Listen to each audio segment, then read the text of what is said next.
на теренот на политичката пракса, јас би рекол. Мислам дека и ова не е наадекватен од панелот согласно функцијата која сега извршува како државен секретар во секретаријатот за европски прашања. Може би малку да ги опфати и тие аспекти, секако и други. Тоа е негова дискреција. Повелио. Благодарам многу. Добар ден на сите и во моје име.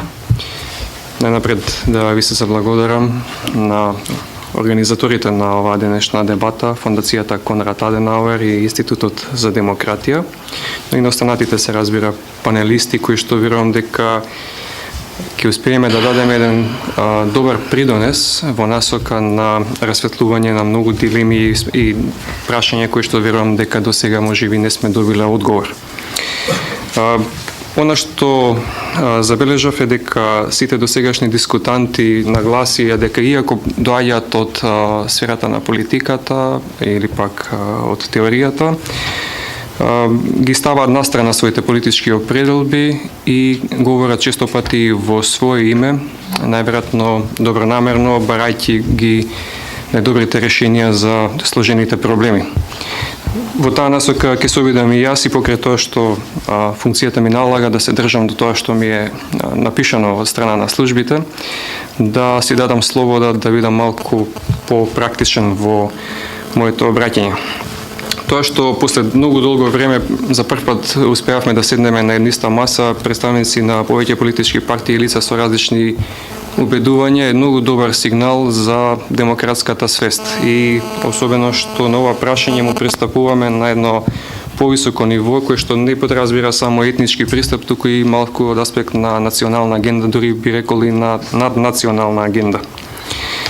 Темелите на нашата надворешна политика беа јасно поставени уште во раните 90-ти години. Принципите на неповредливост на територијалниот интегритет и суверенитет, добрососедските односи, крајните цели кои што ги имавме поставено, тоа беше пристапувањето во Европската унија и НАТО, активниот мултилатерализам и така натаму, и тие се апликативни до ден денес и верувам дека ќе останат предизвики во наредниот период. Она што верувам дека ќе се сложите со мене, а не го спомнавме досега, треба да се одаде признание на македонската дипломатија за она се што е направено во досегашните 20 и нешто години. Зошто го велам ова? Затоа што не може на ова прашање да му се пристапи еднострано, не било се бело и црно.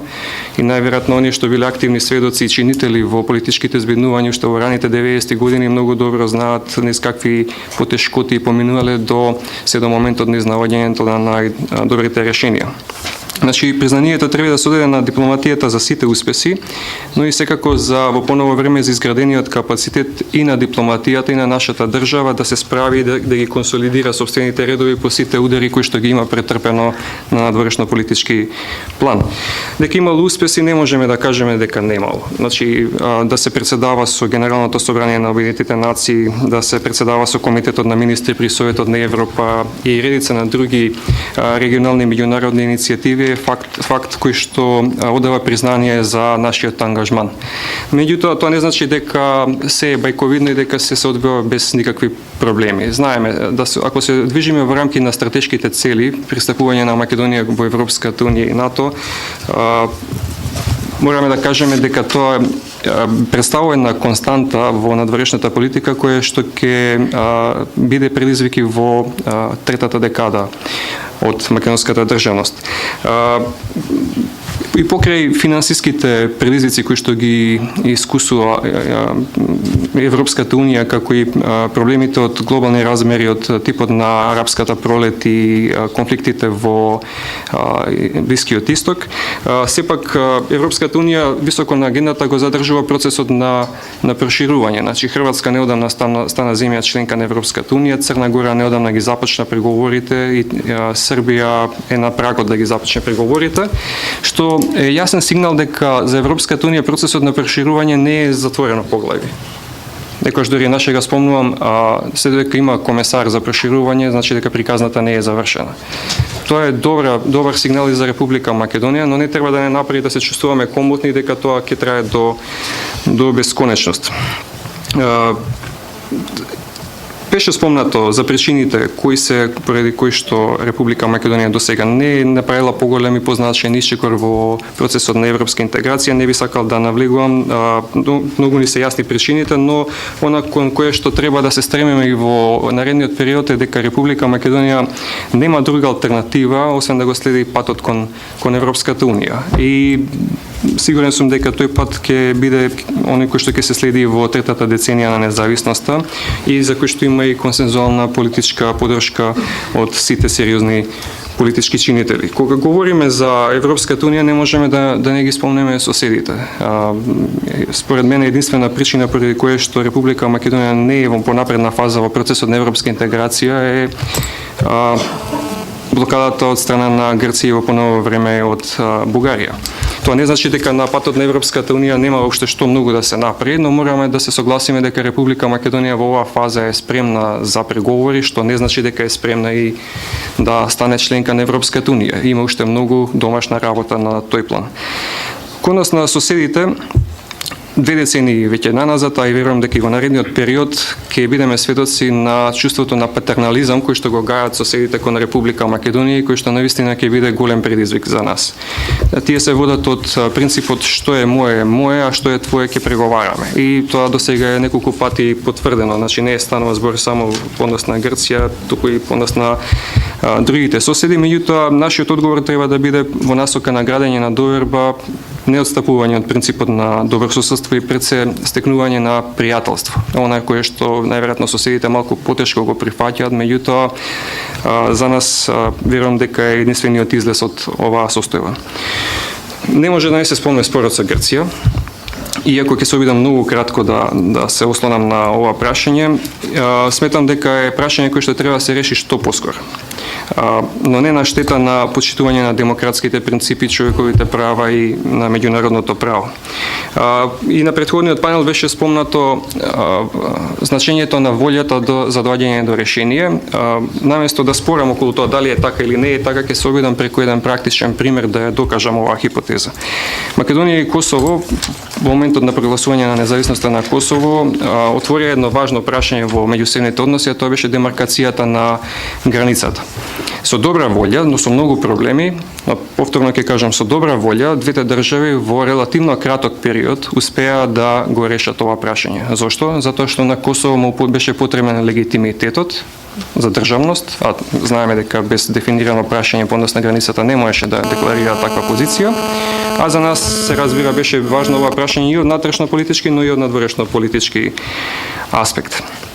Истото се однесува и по однос на Бугарија. Не е спорно дека дали треба да имаме или не треба да имаме договор за добрососедски односи и соработка, на него треба навистина да се гледа како една извонредна можност, но секако не треба да стапиме од тоа дека двете страни треба да имаат рамноправен третман по однос на правата и обврските. Не може да се прифати едностранно диктиран акт. Ова прашање е важно да се реши исто така што е можно поскоро, затоа што ако му дозволиме да метастазира, во тој случај ќе имаме сериозен проблем. По однос на НАТО не би сакал многу да зборам, јасна е определбата Македонија да стане членка на НАТО и докажано дава многу голем придонес во напорите на обезбедување на глобалната и регионалната безбедност. Каде го гледам фокусот освен по однос на Европската унија и НАТО во наредната декада, регионалната соработка е исто така еден од големите предизвици, мултилатерализмот. Македонската дипломатија ќе мора да се надградува и да се соочува со светските предизвици и решавањето на глобалните проблеми. Тоа треба да биде еден од целите во наредната декада од аспект на мултилатерализмот.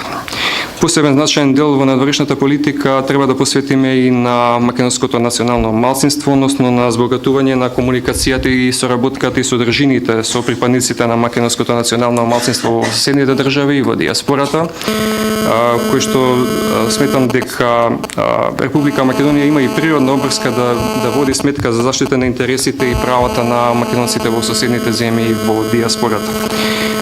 Економската дипломатија исто така беше спомната на претходниот панел, е одлична можност за мапирање на Република Македонија на мапата на светскиот интерес за големите држави. Значи, знаеме дека политиката и бизнисот одат рака под рака и тука не треба да имаме дилеми. Во оној момент кога Република Македонија ќе успее целосно да се постави на мапата на интерес на големите корпорации и светски инвеститори, верувам дека во значителен обем ќе си помогне и на самата себе си во решавањето на големите прашања од надворешната политика.